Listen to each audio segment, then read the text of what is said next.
Vamos a ver entonces la composición de la imagen en movimiento. Dentro de lo que es la composición de la imagen en movimiento tenemos el campo visual, que son los planos de realización, la relación entre el ancho y el alto de la pantalla, el aire superior, lateral y frontal, la clausura y los movimientos en pantalla.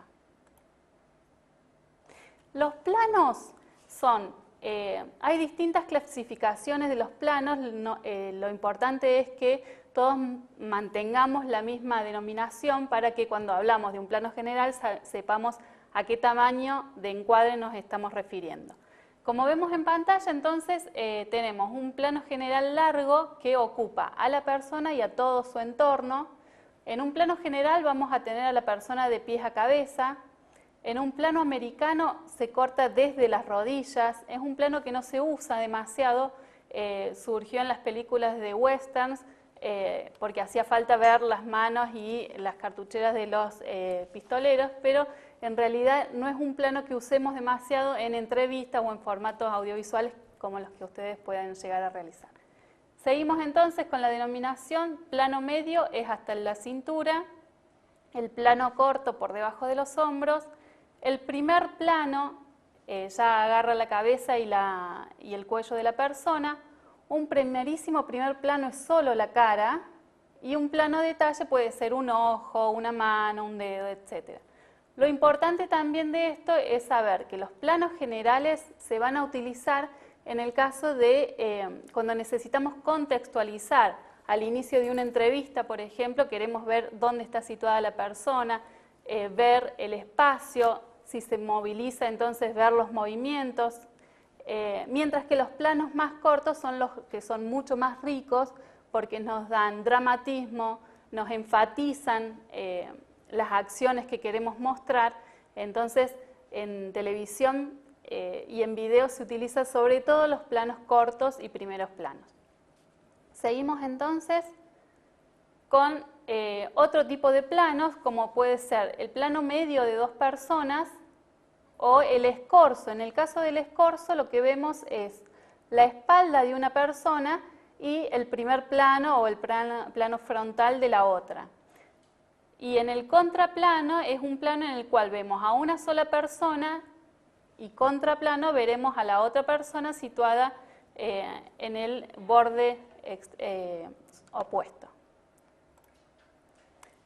Con respecto a los encuadres, tengan en cuenta, por ejemplo, si tenemos que encuadrar un objeto que es vertical, lo que nos va a quedar a los costados, que sea un fondo atractivo, que no haya normalmente objetos que no tengan que ver con la composición o el objeto que a nosotros nos interesa. Y cuando el objeto es horizontal también tendremos que tener en cuenta el espacio superior y el espacio inferior para que quede bien encuadrado. Siguiendo con lo que es la composición, vemos ahora lo que es el aire superior. Esta es una toma en la cual el aire superior es correcto. Fíjense que no está ni muy estrecho, como es este caso, ni demasiado grande, como es este otro, donde la persona nos queda minimizada debajo del encuadre. Seguimos entonces con respecto a lo que es el aire lateral. Es conveniente dejar siempre aire por el frente de la persona. En este caso es una toma mal realizada porque fíjense que nos da la sensación como que si la persona estuviera comiéndose el encuadre o el borde. Lo que nosotros queremos ver es siempre hacia dónde mira, es como darle espacio y significación hacia lo que la persona está mirando. En el caso de movimientos, también necesitamos dejar aire lateral por delante de donde se va moviendo el sujeto. Este puede ser un sujeto que se está moviendo en bicicleta o en cualquier otro medio. Lo apropiado es dejar aire por el frente. En este caso está como comiéndose la pantalla. Y fíjense, siempre nos interesa saber hacia dónde va y no lo que ya pasó, porque lo que ya pasó ya lo hemos ido viendo con el paneo o con cualquier otro movimiento que hayamos ido siguiendo al sujeto. Entonces recuerden dejar siempre, cuando haya alguien moviéndose, aire hacia adelante. Esta es una teoría de la clausura. La percepción humana siempre tiende a completar una figura. En este caso es una clausura deseable, le decimos, cuando es un plano que está bien realizado. Fíjense, cortamos un poco de la cabeza, cortamos un poco del hombro, pero cuando vemos esta imagen en pantalla, comprendemos y vemos bien y tiene proporción lo que estamos viendo. En este caso es una clausura indeseable porque corta, muestra demasiado la cara y queda como una cabeza que camina sola, ¿sí? Eso es lo que hay que tratar de contextualizar, dejar un poco de hombro y en todo caso cortar la cabeza y no que sea la cabeza de pies a cabeza entera, ¿sí? Seguimos entonces, otras cosas que tienen que tener en cuenta a la hora de componer las imágenes es cuidar los fondos. Fíjense, en este caso, cómo se logra una imagen indeseada cuando no tenemos en cuenta que el sujeto está justo por detrás de un objeto que nos crea otra sensación, parece que fuera un sombrero de la persona. Y otra cosa a tener en cuenta es generar profundidad. La imagen de televisión es una imagen plana, entonces nosotros tenemos que generar profundidad, por ejemplo, a partir de colocar objetos en distintas ubicaciones, ¿sí? Un objeto en primer plano, algo por detrás y un fondo, entonces eso nos va a dar perspectiva. Otras formas de generar profundidad también es a partir de la iluminación. En este caso, por ejemplo, estamos en un estudio de televisión y con la iluminación se me está iluminando a mí y hay un despegue que es lo que me permite despegarme del fondo. Si ese despegue no existiera, quedaría como si yo estuviera directamente contra la pared, ¿sí? Seguimos viendo entonces las imágenes. Cuando hablamos de imágenes en movimiento, no traten de seguir a dos personas que se mueven y que se van a dirigir a lugares opuestos, no traten de seguirlas a las dos porque el plano va a quedar en cualquier cosa. Decidan a quién van a seguir, a cuál de las dos personas es nuestro centro de interés, entonces siguen con la cámara a ese sujeto.